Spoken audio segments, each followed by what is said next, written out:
8 News Now at 11.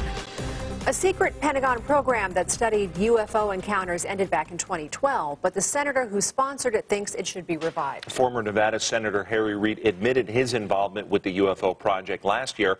Now the 8 News Now I-team has found a document from 2009 in which Reid made the case for protecting and expanding the project. The I-team's George Knapp has our story.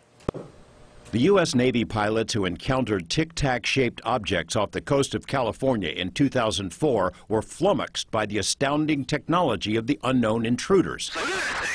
So were the pilots who encountered the so-called gimbal UFO in 2015 off the coast of Florida, as were pilots and sailors in dozens of similar incidents. These kinds of cases inspired Senator Harry Reid in 2007 to initiate a secret military study of UFO encounters. Reid publicly acknowledged the study last December. George, I think these studies are so loaded with information.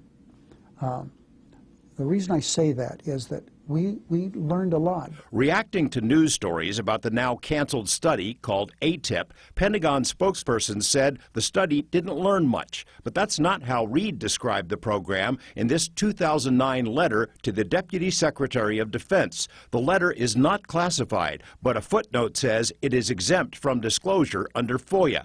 Only 14 people were copied, all of them with security clearances. In the letter, Reid said the DIA study to that point had focused on, quote, advanced aerospace threats and disruptive aerospace technologies, that the ATIP study was already a success, and that exotic technologies could be catastrophic if ever used by our adversaries. Lou Elizondo, who was in charge of ATIP until he left the Pentagon last year, was surprised we had a copy of the letter, but acknowledged it is legit.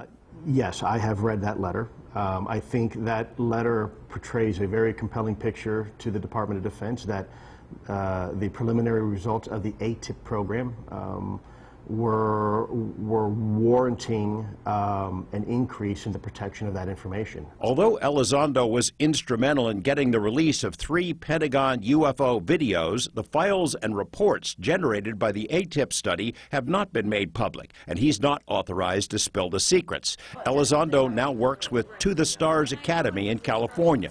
One of his colleagues, physicist and longtime CIA consultant Dr. Hal Puthoff, recently told a science group in Las Vegas the existence of the formal study allowed reluctant witnesses to step forward. And a number of significant Department of Defense and intelligence community officials have come forward to talk about the reality of this phenomenon and the fact that there were programs going on.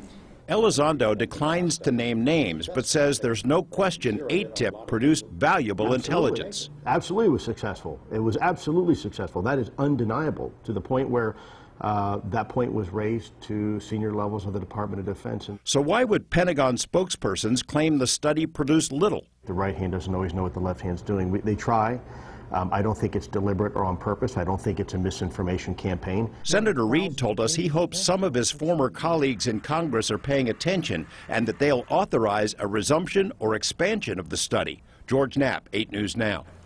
Senator Reid, who is recovering from cancer surgery, wrote the letter for the purpose of asking that the UFO study be protected as a special access program. Now, we do have additional resources on our website, including links to a new interview with the Navy pilot who encountered the Tic Tac UFO.